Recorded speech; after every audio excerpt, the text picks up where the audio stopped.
mbokk téléspectateur yu ITV ñu leen di nuyu di leen ziar am mbégte dellu si bi tey jii ñu am mbégte dalal Hamidou Diédhiou nekk secrétaire général national du CELS di syndicat des enseignants libres du Sénégal.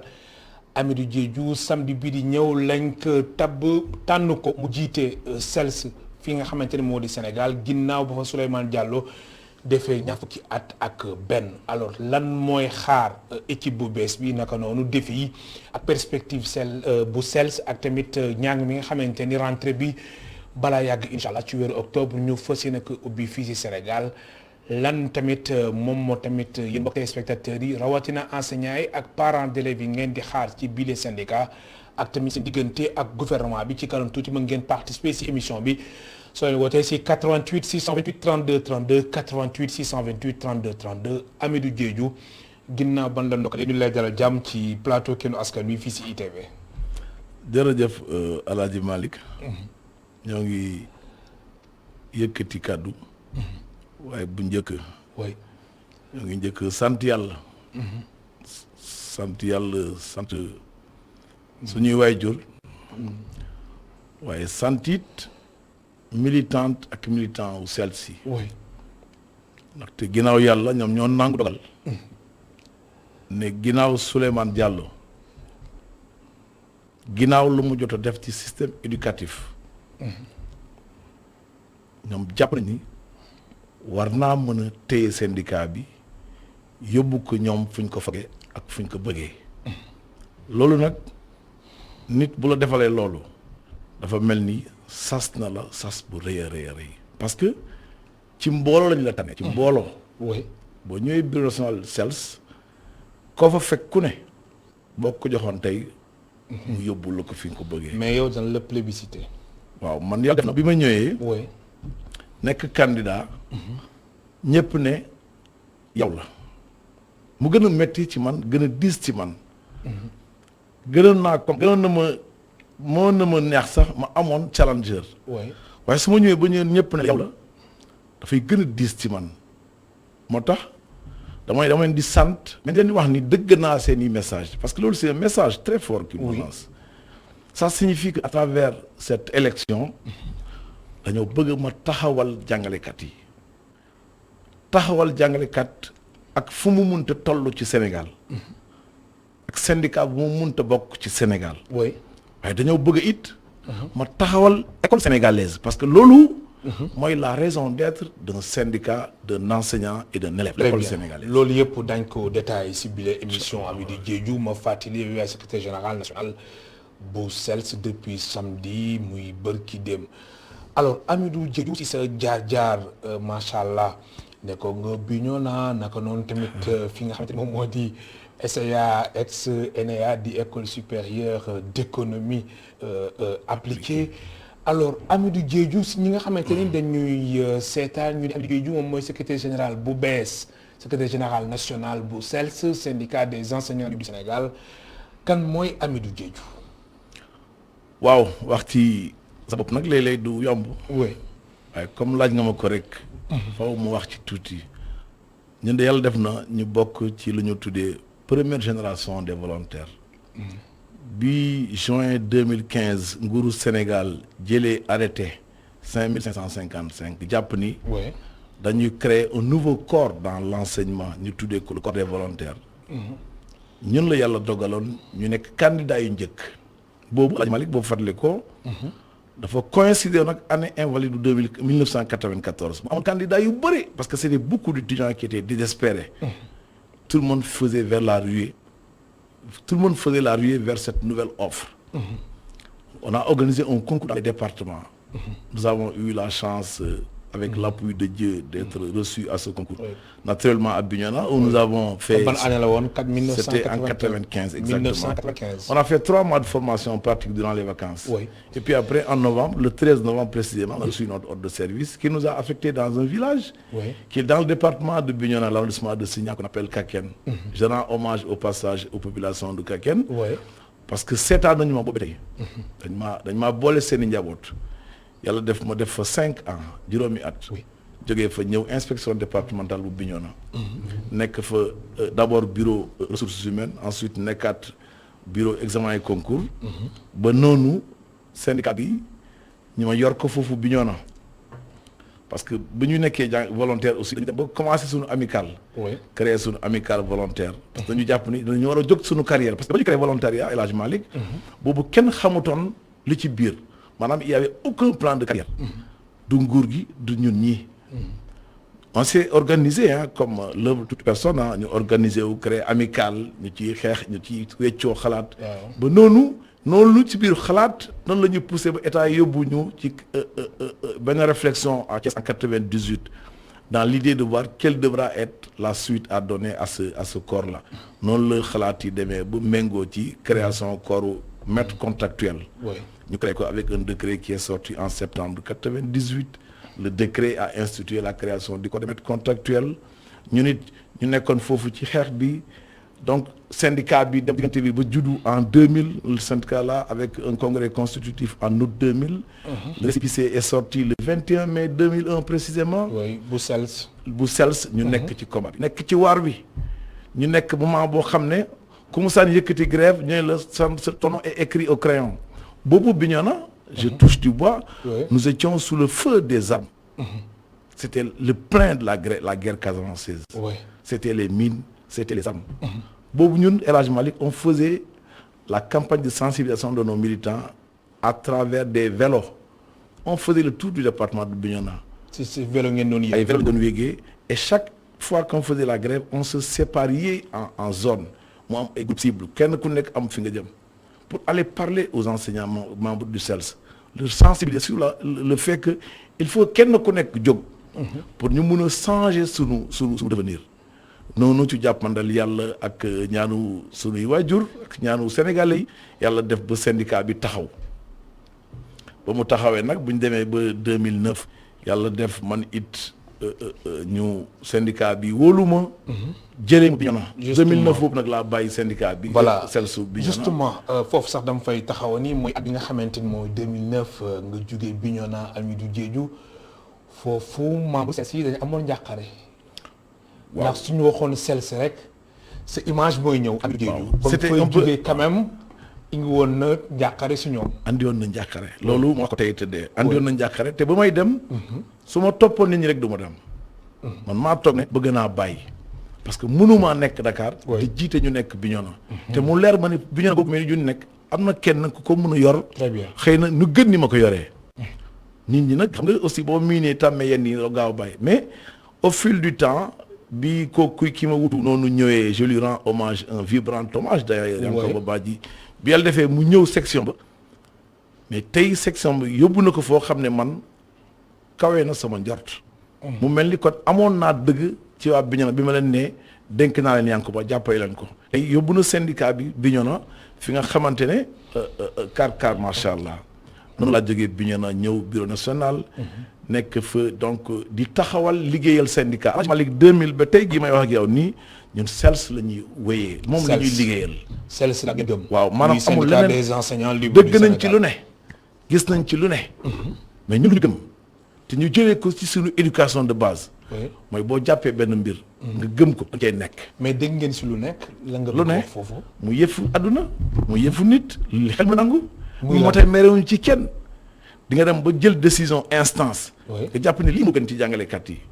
nga jàpp ni lii moo gën ci CELS. nga jàpp ni lii moo gën ci système éducatif. parce que ñun ba ñuy grève ba ñuy xeex. dañ ci sóoraale ñaar. lan la jàngalekat yi laaj. waaye it lan la école sénégalaise soxla. yooyu la ñuy méngalee parce que ñun dañuy doxal patriotisme. très bien alors suñu daan wax CELS suñu xel dafay dem si lu jëm ci wàllum élémentaire mais dafa mel na donne bi dafa changé. waaw en fait changé wul. donne bi changé wul donne bi noonu la bindeewoo. maanaam mais quand même boo xoolee les statuts yamoo leen ci élémentaire bi. yamuñu ci élémentaire boo xoolee statut yi dañuy wax ni syndicat bi. c'est un syndicat de tous les corps et de tous les ordres. donc ku nekk préscolaire. élémentaire moyen secondaire ba université mën ngaa bokk CELS. noonu luñ ko yàlla cëralee nag boo demee élémentaire préscolaire nga dem élémentaire nga dem moyen secondaire nga dem université fekk fa jàngalekat bu bokk CELS. mooy lu ñu sant yàlla donc suñu syndicat dafa traverser système bi naam élémentaire la ñu may.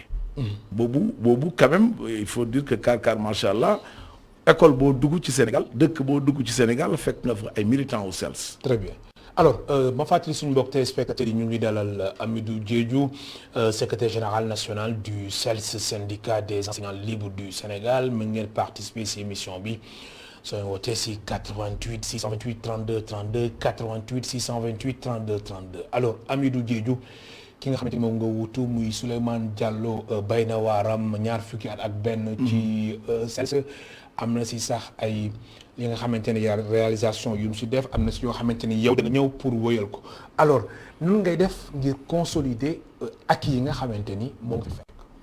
waaw boobu moom maye nag dinaa sant foofu it. oui militant ak militantu CELS yi. xam nga El Hadj Malick ci congrès bu ñu jógee de samedi dernier. samedi bët ci dem. congrès CELS moo taxaw. ne Souleymane lu la autorités sénégalaises yi nangul toutes les autorités administratives académiques religieuses la ñu la nangul maanaam ci li nga def ci système éducatif sénégalais membre CELS yi ne ñun dañu la seetaane noonu nga dem. duñu la bàyyi duñu la wéy nangu nañu nga bàyyi secrétaire général bu CELS waaye ñun dañoo bëgg nga wéy di nekk ci ginnaaw CELS nga wéy di jàppale responsable CELS ak fu ñu mënta tellu CELS jàpp ni Souleymane dañ koy fal def ko président d'honneur du syndicat. très bien mu mel ni après tey ci syndicat bi. muy conseiller la ci syndicat bi. mu nangu ko. loolu bëggoon naa ko njëkk a wax ci li nga ma laaj. mu des nag ce qu'on peut appeler les défis. loolu mooy laaj bi. oui bien sûr non laataa sax moom may ñëw si défi yi gis nga am na ay acquis yi nga xamante ni ñoo fi nekk ba léegi nan ngay def ba dëgëral ak yooyu la. je crois que li ma war a mën a jëkk def. mooy redonner confiance aux militants du CELS. xam nga tey ñu bëri jàpp nañu demu Souleymane bi. mën naa andi gàllankoor mën naa gàkkal doxalinu syndicat bi. mën naa téye syndicat bi mën naa xëy na sa nit ki mën naa bañ a nekk ci yoon wi. donc il faut leur redonner confiance. ñu xam ni. da ngay dalal seen xel. nous sommes dans un cadre d'une continuité. oui parce que ñoo ngi fi démb ñu ngi fi tey. amaana fekkee nañ yu bare dañu fas yéene ko wéyal. CELS dafa am credo ñu ne lépp lu ñuy def dañuy jiital dialogue ak concertation. fas yéene naa wéy ci loolu. dialogue concertation. oui boo demee ba nga jeexal ñaar yooyu. leneen mën na ci tegu. parce que l'essence de l'organisation syndicale c'est de se battre. très bien am na solo ndax téléspectateurs yi si waxtaan bi dañ bokk. Hamidou Diédhiou am na ku nekk si ligne bi ñu jël ko allo ñu jël suñu téléspectateur bi allo allo kilifa gi baal ñu nga wàññi son télé bi su ko defee déggin bi gën a mucc ayib allo kooku dem na encore une fois ñu ngi ñaan suñu mbokk téléspectateurs yi suñu wootee nañu wàññi son télé bi wala ñu sore ko ndax di bàyyi xel télé bi déggin bi day tax du mën a mucc ayib Hamidou Diédhiou ma bàyyi la nga wëyal fi nga yemoon. waaw maa ngi doon ne suñu credo mooy dialogue concertation. parce que dañu jàpp ni loo gis lu ne rek. foofu nga koy tàmbalee. dañu njëkk a waxtaan ak nit ki concerté ak nit ki ba ngeen jàpp solution su ngeen amee solution baax na parce que on n'a pas la prétention de perturber systématiquement et en permanence le système éducatif. xalaatuñu ko. c'est pas patriotique. mais quand même le constat bi nga xamante ni moom moo fi nekk mooy syndicalistes yi ñoom chaque année dañuy def seen déposer seen ay préavis de grève seen mouvement d'humeur yeeg yooyu. mais muy yéen muy yeneen syndicalistes yi am na keneen ku nekk si bi ma jël ko laataa may ñëwaat si yow Hamidou Diédhiou allo allo allo. allo. bisimilah kilifa gi ñu lay dégg bisimilah. salaamaaleykum. waaleykum salaam. fa nga ñu woowee. waaw ñu lay woowee Nioro man la Ndiogou Ba secrétaire général section Nioro. ah Nioro bisimilah. waaw sa camarade mu lay déglu ah. seen secrétaire général national Hamidou Diédhiou. yaa ngi jàmm. CELS Diédhiou. ñu ngi lay sant suñu camarade Hamidou Nioro. ci nouvelle fonction bi ñu ko nommé secrétaire général CELS. di remercier aussi Souleymane Diallo ci combat bi mu def. pendant bi mu nekkee secrétaire général CELS ba tey yi mu jox ko Amadou Diallo ndaxte ñun deuxième génération lañ bokk. Amidou Diédhiou. xam nañ fi ñu jëlee volontaire ak fi ñu ko indi ba tey jii métti woon na lool. combat métti woon yàgg na waaye tey y a eu de grands changements. xam nañ Amadou bu baax xam nañ Souleymane Diallo moom ñoo bokk daanaka jikko. yi ñaanal leen rek. liñ benn yàlla kàttan. amiin alors léegi lan ngay xaar si secrétaire général national du CELS di Amidou Diédhiou. allo. may lan ngay xaar si moom ci Amidou Diédhiou. waaw non Amadou moom li ñuy xaar ci moom xam nañ ko parce que moom yàgg na fi xam na problème enseignant yi lan la. moom la mooy taxaw jàngalekat yi rek lépp lu ñu leen war rek ak fii di gaaw di génn te loolu yaakaar naa yàgg nañ ci yàgg nañ ci. te xam na toute la section de Nioro ak section rek ñu ngi ci gën a Amidou jàppale ko mu liggéey fi Souleymane yem mu romb ko lool loolu ko ñaanal rek. très bien jërëjëf. merci beaucoup jërëjëf Diogou maa ngi lay sant militant ak militant CELS yu nekk Nioro maa ngi doon wax sànq ni Alaaji Malick dama ne constat bi mooy dañuy faral di yëngu nga wax waaw di yëng rek grève rek mais la question que tu t'as posée Alaaji Malick c'est pourquoi on bouge mais da nga wax ni maanaam état bi gouvernement bi moo respecté wul xam nga bu ñu nee dañu jiital accord yi nga xamante ni xaatim na ko ak syndicalistes yi bu ñu nee dañu jiital ak concertation mooy dañoo bëgg ak ñu toog waxtaanee lépp lu soxal njàngale mi. dañ ko waxtaanee ca bañ ko war a waxtaanee. bañ ko soofantal ba ñu soofantal waxu kenn Alaaji Malick gëmuñu jóg xeex sànni xeer yàq gëmuñu ko bokkul suñu culture bokkul credo CELS mais gëm nañu xeex. gëm ngeen xeex te ñu jàpp ni xeex pour ñun waxtaan concertation d'abord lañ njëkkee. ba keroog bi ngay gis li nga xamut. nga jël beneen yoon. oui beneen fànn bi la yoon may. très bien alors léegi jamono ji est-ce que dafa am ay revendications yi nga xamante ni yéen CELS yi nañ koy xaar ba léegi sotteegul ak année scolaire bi nga xamante ni lu si des bëreetul nga baal ma jël ki nekk si ligne bi ñëwaat si boobu lay laaj allo allo allo allo. kii di woote mu ngi bàyyi xel télé bi allo. allo oui. waaw kilifa gi bismillah. ça va da ngeen def ay. alhamdulilah. alhamdulilah ñu ngi ziar bu baax. alhamdulilah foo ñu woowee. allo grand na ngeen def. alhamdulilah ñu lay ziar fan nga ñu allo woowee. oui. allo. allo. kilifa gi dafa mel da ngay bàyyi xel télé bi de. allo. soo mënee soree télé bi. allo. allo. déggéen bi jàppaniwul ma bàyyi la nga àggali wala tamit ma dellu si waat si laaj bi nga xamante ni foofu laa yamoon moom mu ngi insister ñu jël ko peut-être bi nga xamante ni moom mooy deuxième tentative am peut-être mu nekk moom wala keneen nañ jël ki nekk si ligne bi allo allo allo dégg bi jàppaniwul alors jamono ji est-ce que am ngeen ay revendications yi nga xamante ni vraiment ba ngeen nguur gi saafara ko.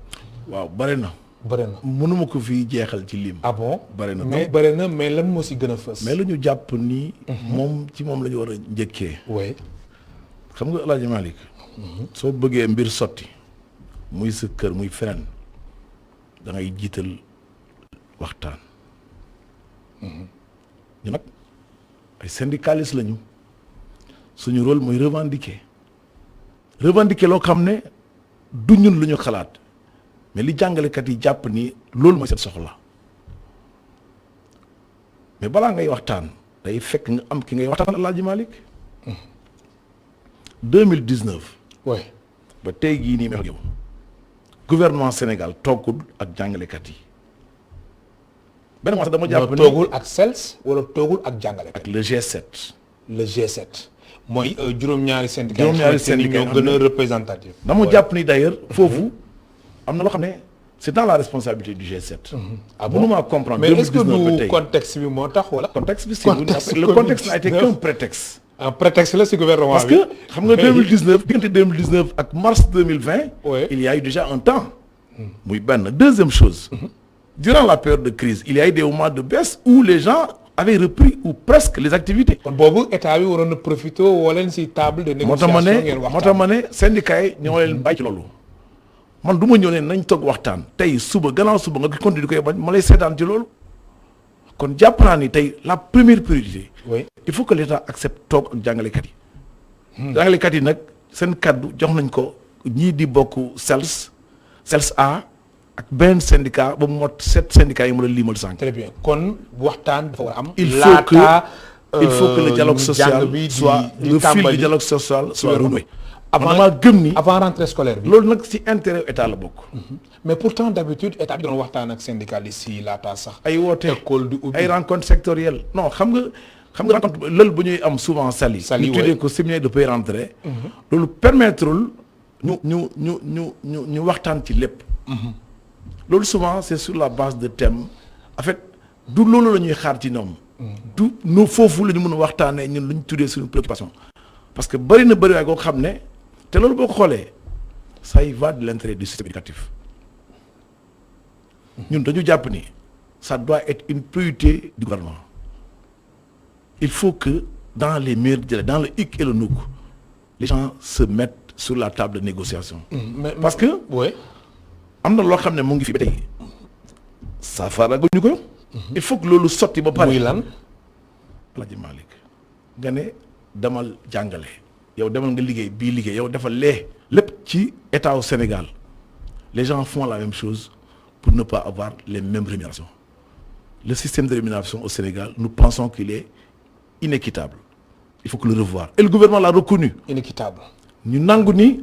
lu ñu war a xoolaat la ñu jël engagement yi dañuy commandité étude. que bu étude bi paree et l'étude a été faite bu pare daañu ubbi ay négociations.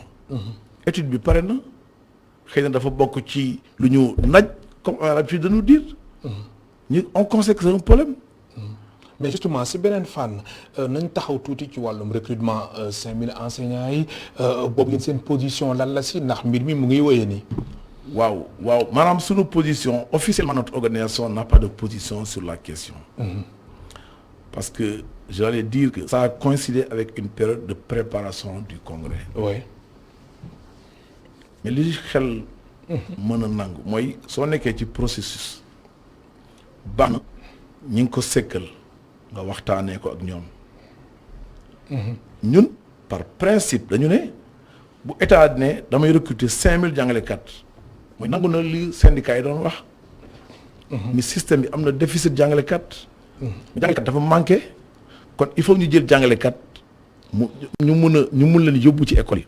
ñu nangu ko lool ñu d'accord ci mais ñu d'accord it ni jàngalekat du syndicat moo koy recruter ba fi ñu toll nii.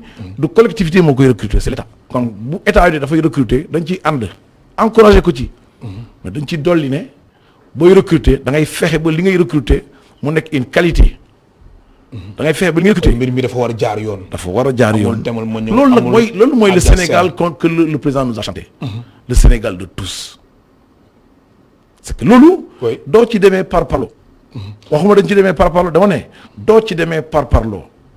alors Hamidou Diédhiou gis nga rentrée scolaire bi lu si des bëriwul ngeen ni vraiment état bi dafa war a toog ak yéen waxtaan ak yéen alors état bi ba léegi toogul ak yéen waxtaan amugoo leen ay négociations lan lay tekki que ni année scolaire bi ñu jëm mën na am ay remous mën na am ay yëngu maanaam ay grève jàppal bàyyi mouvement d'humeur comme ni ngeen ko yàgg defee. li tax année scolaire bi di yëngu. oui mu ngi fi ba tey. mu ngi fi ba tey. du fi jeex. kon année scolaire bi su yënguwee warul bett kenn. taxul mu ne année scolaire bi day yëngu. mais li ma mën a wax. ci artu. mooy nguur gi war naa fexe ba lii di crise bi. ñëpp tal ko. ñëpp toppatoo ko ba ñu jëlee fi Covid. nguur gi war naa bàyyi xel ni élection la ñu jëm en janvier 2022. man si doon ñëw sax. te contexte élection au Sénégal. dafa mën a nekk dafa mus a nekk un contexte perturbateur. ci système éducatif bi. ci système éducatif. oui a fortiori te ñun dañu jàpp ni.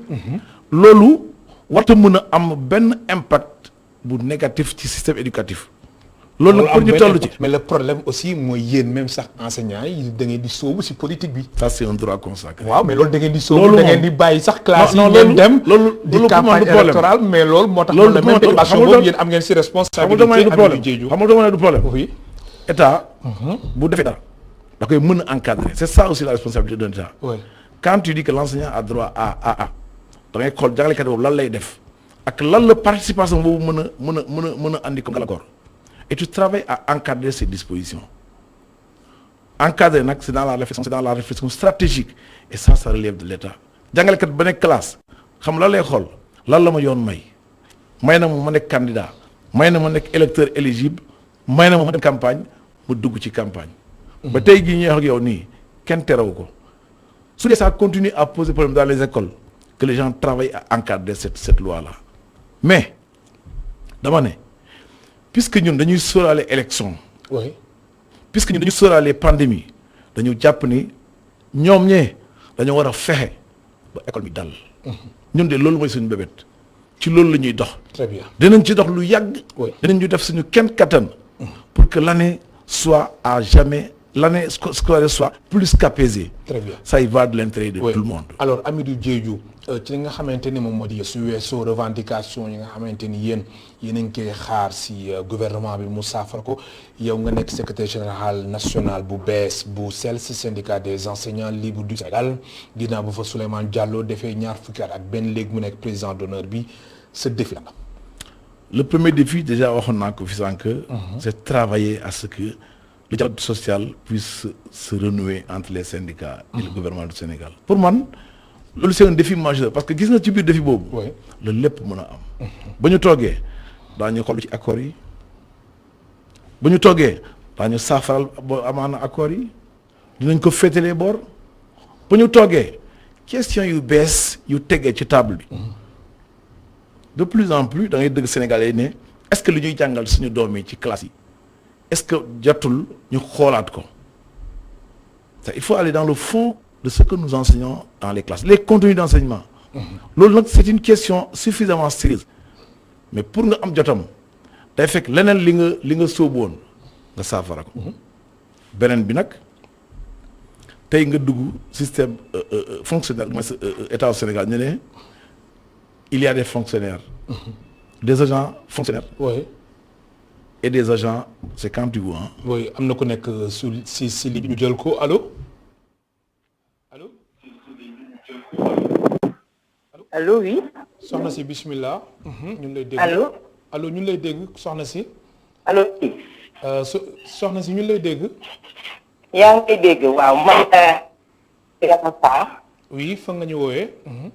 Je suis la présidente de la section féminine de la section CELS des Parcelles Assainies. bismillah Diédhiou mu lay dégg. ma nekk aussi membre du bureau national bi nga xamante ne moom la camarade secrétaire général national le nouveau Hamidou Diédhiou jiite. oui. allo. waaw yow rek nañu dégg ñu lay dégg bu baax. voilà donc ma doon dugg rek participer ci émission bi. di jaajëfal di leen remercier d'abord ci invitation bi ngeen invité suñu camarade secrétaire général national ci ITV. merci. di jiital nuyoo bi suñu camarade secrétaire général monsieur Souleymane Diallo à qui nous rendons un vibrant hommage. oui. di dalal suñu nouveau camarade secrétaire général national. maa ngi suivre émission bi comme aussi toutes les présidentes ak tous les militantes et militants du CELS. merci beaucoup. di gërëm suñu camarade secrétaire suñu camarade présidente nationale Aïssatou Touré mi nga xamante ne moo jiite suñu CELS. di wax ne da nga posé ay questions. mais ñun ñuy sant yàlla di dalal xelu Sénégalais yi. di dalal aussi xelu suñu camarade secrétaire général bi nga xamante ne mooy monsieur Hamidou Diédhiou di xam ne CELS nous sommes une famille. nous sommes une famille pas au sein du CELS mais nous sommes une famille au niveau national une famille éducative. képp kuy jàngalekat rek ñun suñu njaboot nga bokk. et au niveau du CELS on a une éducation boo xam ne képp koo xam ne mu jiite ñu ngi sa ginnaaw topp sa ginnaaw di wéy ci li nga bëgg parce que xam nañu ñu bëgg loo xam ne day yàq le système en général et en particulier notre organisation syndicale. donc di dalal xelu ñëpp parce que wax na ñun confiance ñu renouveler ci moom. mais yaru nañu yaru boo xam ne am nañ une formation syndicale boo xam ne am nañu une éducation syndicale boo xam ne tey ku nekk mënoon na jiite syndicat parce que nag le camarade sortant Souleymane daf ñu yar daf ñu jàngal man je suis peut-être partie des plus jeunes du bureau exécutif national mais tey jii mën naa ne man mi sax ko joxoon secrétaire général national ma jiite ko du ma def lu ëpp lu Souleymane def de waaye lu mu gàtt-gàtt dinaa def li fi Souleymane def donc on a confiance en Hamidou et di ñaan yàlla barkeel l'histoire nous donnera raison tey ku ci jël parole loolu lay wax mais nañu dem lii Olof Njaay di wax doomu ñe dañ koy ñaanal gudd fan mais kenn du ko ñaanal rëy le sel toujours au devant de la scène parce que loolu lañ xam loolu lañ mën xeexuñu pour sel su kese le camarade secrétaire général national Hamidou sera là pour la cause de tous les enseignants parce que ñun loolu lañ xam loolu la ñu yar à la base dans ce contexte c'est que ça a commencé au sommet et on a toujours agi de la sorte donc di sant yàlla di gërëm tous les militantes et militants du SELS yi nga xamante ne lors du congrès ñu rendre hommage notre camarade secrétaire général national un congrès sans allô elle est partie kooku def mel na dem na ñu ngi jégalu bu baax a baax alors kooku def mel na si seen famille c'est Ami Sarr c'est la chargée de l'administration du syndicat nouvellement élu je lui renouvelle mes félicitations et mes encouragements et comme ni mu ko waxee nee naa la sànq koo jox syndicat yi ko jox ku ne ci membre bureau national yi ci militant yi mu yóbbu ko très bien am na keneen ku nekkaat si ligne bi ndax comme ñu xajal si téléspectateurs yi ndax si waxtaan bi nañ bokk allo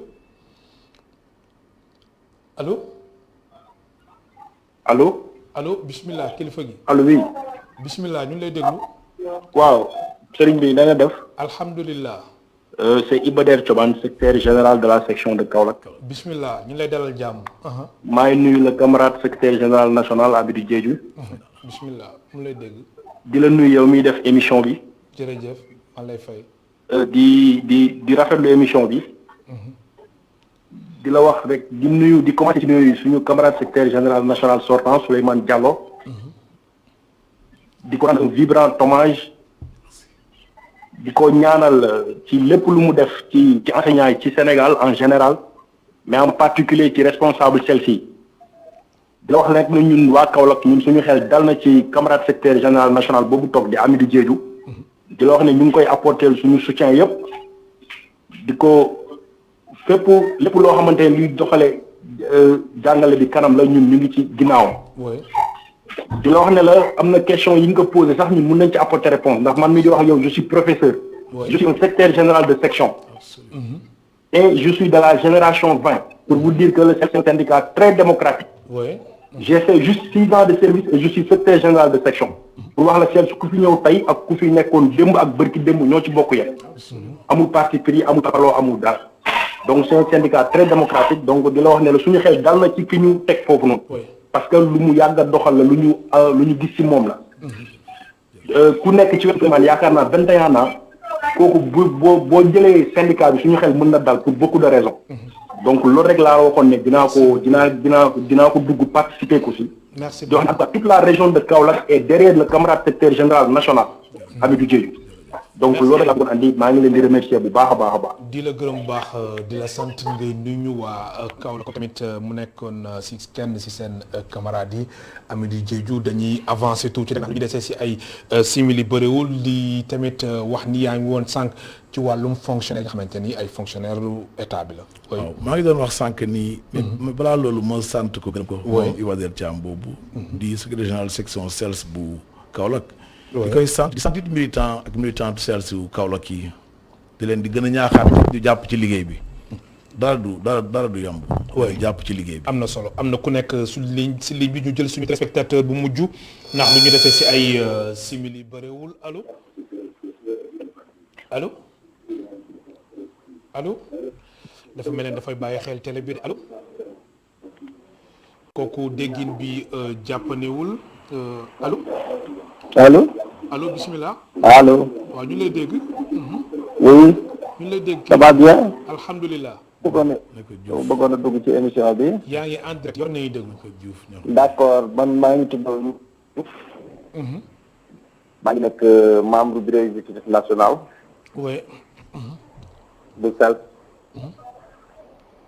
may wax ne ki toog noonu di le camarade général le camarade Amidou Diédhiou remplacé actuellement le président d'honneur Souleymane Diallo ku baax koo xam ne lu mu deful pour les volontaires de l'éducation nationale amul ñu ko rendre donc mérité mais ki toog foofu di Amidou Diédhiou nekk koo xam ne aussi un secrétaire général très bien élu nga gis parce que pour 57 par section 420 délégués daje des 50 sections du Sénégal ñëpp taxaw ko yow la amul benn opposition. Je pense que loolu sant yàlla cela montre que les gens xam nañ ne kii war na mën a jiite le syndicat. am na solo c'est un syndicat d'enseignants. nga xam ne ni rek ne fa la ni ak processus bi ku ko xam ni muy demee avec le self nga xam ne kon Amidou Diédhiou nii les gens am nañ yaakaar ci moom te mu nekk nit koo xam ne un homme de consensus. Un homme très ouvert. Oui. Très social aussi. Oui. tey di wax ne ñun en tout cas li tax ñu jiital ko. xam nañ ko te yaakaar nañ ko te gëm ni Souleymane Diallo tey fi mu tegoon tànkam ba sel tey nekk fi mu nekk. Oui. nga xam ne tey volontaire na fu mu mënutoon a nekk ci Sénégal tey buñ la intégré tey. da nga mën a toog nga am ci teraanga. sel moo tax. très bien am na solo tey Amidou Diédhiou nii participer ci lu bay. ci ginnaaw Souleymane Diallo. merci beaucoup remplacé ñun jàpp nañ ne li des ci semaine bi dina ko réussir incha allah. di ngeen ko jàppale incha allah. incha allah je vous remercie. am na solo di jégalu baax suñu ñeneen téléspectateurs yi ndax juróomi simili moo ñu desee mu nekkoon suñu téléspectateur bu mujj di jégalu si ñeneen ñi nga xamante ni ñu ngi woote dafa am kàddu yoo si. waaw ma sant ko bu baax laata may Niakhar Diouf moomu. oui. bokk na tey ñu tuddee les piliers du syndicat. oui. jàpp ko. gëm ko nekk ci syndicat bi. oui. fàtte këram fàtte famille am nekk ci syndicat bi ba kenn ku nekk gis ci boppam. am na solo di koy sant gërëm am na solo alors Amidou Diédhiou comme li ñu desee si ay simili ñeent la ñu avancé directement jëm ci wàllum éducation de qualité sànq junñu nga ko wax nga ko si biir émission bi mais ñu nemmeeku ren tamit li nga xamante ni daawuñ ko woon nemmeeku si réew mi ay élèves yi nga xamante ni dañuy def seen composition tëj di agressé ay li nga xamante ni moom moo di ay jàngalekat di xotti seen ay SVT sciences de la vie et de la terre ak tamit yeneen matière alors image boobule celle-ci nan la ko gisee ak tamit nan lañ war a mën a def ba li ne mel du amati si réew mi. kenn rafetlu ko. kenn xalaatu ko rafetlu. oui. loolu dafay yóbbu ci jàngat. lal moo waral loolu. lal moo tax ba subitement. élèves yi mel nii est-ce que daanu na am et que réseaux sociaux yi moo tax ba système bi mel ni lu amplifié wu fekk yàgg na fii. wala est-ce que lu bees la fii. lu ci munti xew bu lii amee. li war mooy ñu interroger suñuy valeur li war mooy ñu interroger suñu éducation de base. très bien. lan la way jur bu nekk di def ci doomam pour que bu demee école. mu xam kuy jàngalekat jox ko cëram. mu xam kuy moroomam élève jox ko cëram. mu xam kuy surveillant jox ko cëram. xam nga élève bu jóg dem ba école xelam war a mën a nekk ci lu muy jàng xelam war a mën a nekk ci lu lan la war a comprendre ci lu ñu koy jàngal nga dem bay xalaat ni war naa mën a am pexe pour agresser son professeur wala war naa mën a ut pexe pour mettital kenn ki ci jàngalekat yi war ngaa mën a xoolaat éducation de base am na solo alors d'une manière générale nan nga gisee résultats yi nga xamante ni moo tukkee ren si examen yi ñu suñ ko comparé ak année bi passé résultats yi ren ji yu daaw yi ñoo gën yu ren ji. yu daaw yi ñoo gën yu ren yi fan la si sa gis-gis manquement bi fan la faay su dee faay am na xanaa ci xoolaat ñun lu ci école bi. nombre d'élèves yi nekk ci classe yi. oui. si programme bu ñuy jàngalee ci classe yi. le caractère dimanche. ma ne bëri waayu programme bu ñuy jàngalee ci classe yi. ak yeneen critères. ñaar yooyu laay taxaw parce que temps bi mooy ñu ko. mais jàpp naa ni war nañu mën a xoolaat temps bu ñuy jàngalee. war nañu mën a xoolaat programme bu ñuy jàngalee ci classe yi. war nañu mën a xoolaat nombre d'élèves bi nekk ci classe yi. war nañu mën a xoolaat it. très bien. motivation bu ñuy jox jàngale ci classe yi. alors duñu jeexal émission bi te waxuñ ci wàllum vaccination bi ginnaaw ba waa ministère de la santé et de l'action sociale génnoon bataaxal alors Mamadou Talla ministre de l'éducation nationale àdduna ci li ni mel ci seen 6e congrès bu CELS samedi bi di ñëw ñu teewlu ay kàddoom ci micro Khadijatou Diouf ak ki nga xamante ni moom moo di Seydina Mbaye. congrès bi daf fekk également nekk ci mbas mi waaye terewul daaw ñoom avec responsabilité ñoom syndicalistes yi ñu ànd ak gouvernement bi ak acteurs yëpp ñu reprendre dans de bonnes conditions ba yàlla may ñu am ay résultats yu baax.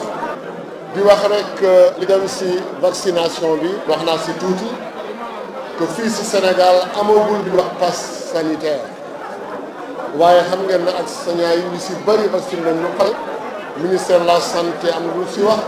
mais li may wax rek mooy que vaccination amul obligation fii ci Sénégal amul obligation volontariat la waaye loolu moo tax comme jox nañu leen koo xam ne jël responsabilité am wax dama bëgg a vacciner walla non waaye ñun aussi comme am nañ suñu quota dinañu seet ak acteurs yëpp su dee am na ñoo xam ne dañu bëgg a vacciner aussi benn bopp ñu dimbali leen. d'ailleurs commencé nañ ko def sax si yenn service yi yàgg na ay mois fale si sphère ministérielle. mu nekkoon Mamadou Talla ministre de l'éducation nationale si micro Khadija Diouf ak Seydina Mbaye alors Amidou Diédhiou vaccination amul obligation si Sénégal di kaddu Mamadou Talla. loolu en fait loolu tax ma sax parce que man. oui. buy wax bi jubee. man pour man y a pas de débat. xam nga ministère de la santé dafa nekk di benn système de riposte contre la Covid. oui. oui lu war c'est tout ce que les pays font mais ñun xam nañ ni législation Sénégal joxul kenn obligation nga vacciner wu kon ñoom seen disposition pour vacciner jàngalekat yi parce que c'est une cible relativement à la rentrée scolaire c'est tout à fait normal man ci li ma jàpp c'est tout à fait normal que l'État prenne des dispositions pour ne dañu bëgg a vacciner jàngalekat yi mais vaccination boobu je me répète ko fii ça ne saurait être obligatoire. mënu nekk. maanaam mënuñu ko forcer kenn. yoon mayu ko kenn. te comme ni ko ministre waxee Sénégal amul passe sanitaire maanaam ne fii la vacciné woo doo dugg bërëb sàngam. kon moo tax ñun defuñu ko débat. xëy na kay lu ñuy ñaawlu mooy ana yoonu ministère de la santé ci wàllum jàngalekat yi xam nga wax jooju ministère de l'éducation moo na ko fi yëkkati. mu yëkkati ko expliquer nu mu war a demee. kon du fi andi benn coow bi fi jóg c'est parce que simplement ki ko waroon wax waxu ko na mu ko waroon waxee ko noonu. mais lu ko mooy man gisuma ci benn problème parce que duñu forcer kenn mu vacciné wu. Sénégal amul passe sanitaire ku bëgg vacciné wu day vacciné. ku bëggul vacciné wu du vacciné. mais nag état am na responsabilité organiser loolu. ne comme rentrée la ñu nekk. cible bi jàngalekat yi la nañ leen jox priorité. priorité mooy soo bëggee nga vacciné wu soo bëggul. mais yaa xeet nga toog sa kër. am na solo man lay gërëm bu baax di la sant Amidou Diédhiou. maa lay sant man it di lay gërëm bu baax a baax a baax. oui très bien sant jàngalekat yi nag. oui sant ti sama secrétaire général sortant Souleymane Diallo. oui waaye di nga ma sant sama secrétaire général national CNTS. moo di Giro. oui parce que ginnaaw CELS gi ma yore. yàlla dénk na ma administration au CNTS ma nekk ci mu ñu ma ciy jàppale moom moo di Giro moom. jàppale ma ci tette ma damay woon yoon bu gën. ci syndicalisme yoon bu gën ci valeur ak ci sant jàngalekat yi yëpp nag di leen ne nag nañu taxaw bi mooy année scolaire jot na bu état ne 14 octobre mooy rentrée bi ñun nañu wone suñu pas-pas nañu wone suñu patriotisme nañu dugg ci classe yi très bien def lu ñu war béy suñu waar ba keroog bu ñuy gis leneen su ko defee ñun daañu mën a am disposition ñun en tant que syndicaliste di réclamer ñoom lu leen war am na solo te bu neexee yàlla daañu leen fekk ñoom jàngalekat yi seen i école daañu leen fekk seen i dëkk di waxtaan ak ñoom ci loolu de. am na solo mu nekkoon Amidou Diédhiou secrétaire général national bu yees bu CELS di syndicat des enseignants libres du Sénégal mu remplacé Souleymane Diallo samedi bi ñu génn bërki dem Souleymane Diallo nekk léegi président d'honneur bi def ñaar fukki at ak benn ci boppu syndicat. mbokk téléspectateurs yéen tamit amul seen fay ñu leen di gërëm bu baax di leen sant ki nga xamante ni mooy Ramatoulaye Sall Diop moo nekkoon ci réalisation bi Dami tamit ki nga xamante ni moom moo di Torodo nekkoon ci son bi décor bi ki nga xamante ni mooy Youssou Diop Benoît aussi mu bokk na ci équipe technique bi ci caméra yi Augustin Mandang ak Angèle ba suba incha allah mbokk téléspectateurs yi ñeenti waxtu.